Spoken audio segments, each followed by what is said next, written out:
Yeah, I was just looking across some of the responses that I've had to some of my written blogs, and people just really don't seem to be getting it at all. Okay, when you actually look back in history and you want to look to the founding fathers, one of the things that you'll see repeated over and over is the fact that it's the responsibility of America is not the government's. It falls to the people. And everyone seems to be thinking for some reason that it's the responsibility of Social Security to make sure that when we are retired that we have our money so that we can live. Okay? That was never the design or the structure that they came up with.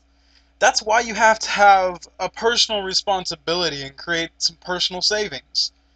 Um, the entire concept of the government taking care of you is, I mean, that's what Medicaid is. That's what all this is, and it doesn't line up with what was the initial design. Okay, the initial design said flat out that a smaller government was able to more accurately represent their constituency. Okay, you're going to be able to have a much faster reacting government if it doesn't have to go through 20 lawmakers' hands.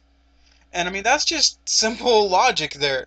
If you don't have to take it through 20 people's hands, you only have to go through two hands, you're going to get things done a lot quicker. Um, the government trying to step in, I mean, they're overstepping their bounds. They're telling states, we're going to withdraw funding from your highway projects if you don't force your people to wear seatbelts. Okay? They're imposing their beliefs onto the American public, saying, oh, well, it's public safety.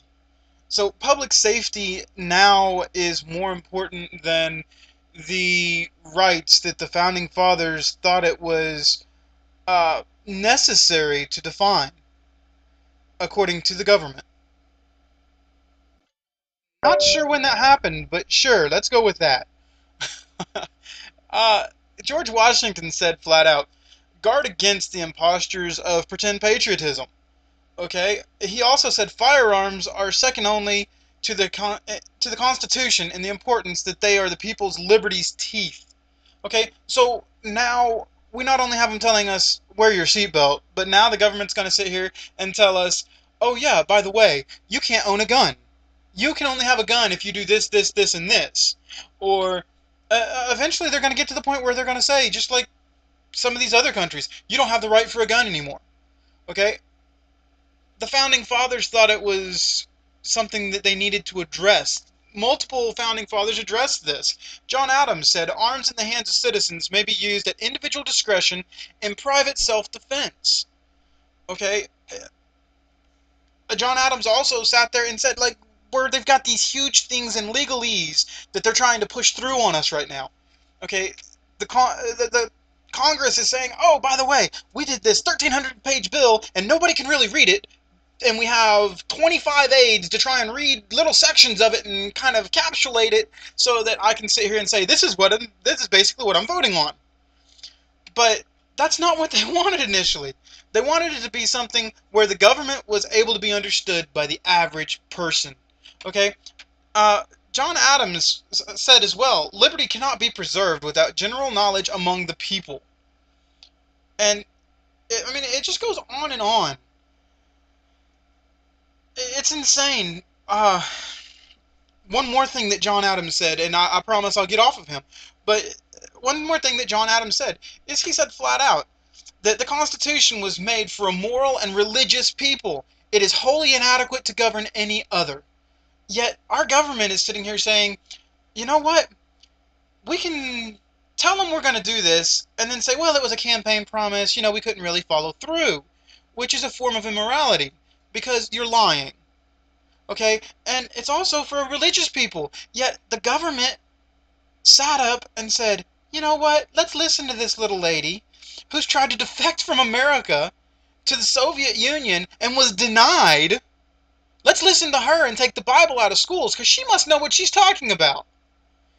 Yet, all of our founding fathers said, it's a religious nation. We need to keep the Bible in. Thomas Jefferson is the one who actually stood up and put the Bible into the public schools to begin with. Yet, we're more than ready and happy to take it out.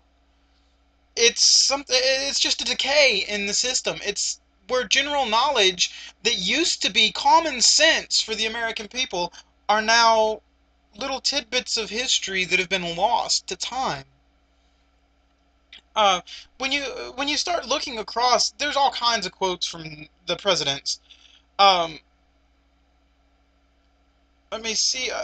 Like Thomas Jefferson said, a Bill of Rights is what the people are entitled to against every government, and what no just government should refuse or rest on interference. Okay, so why is the government trying to step in on our Bill of Rights with the fact that we have the right to carry those weapons and tell us that, oh, by the way, you don't have the right to carry them anymore?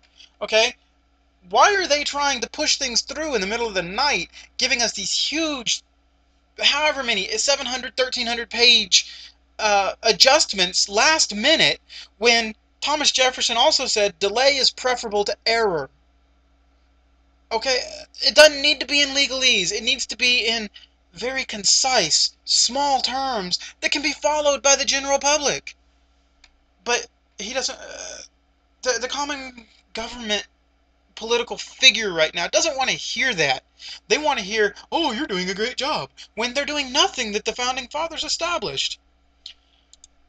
And they should know better, because Thomas Jefferson himself also said, "I have no ambition to govern men. It is painful and thankless office." A thankless office, because he was elected to govern his constituency.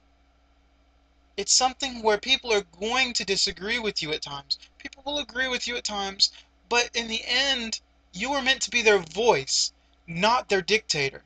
And that's what Mr. Obama seems to be forgetting. That's what the Congress right now seems to be forgetting. They're not up there to determine the law for us. They're up there to represent us and do what they believe we are wanting for America. That's where they get it wrong.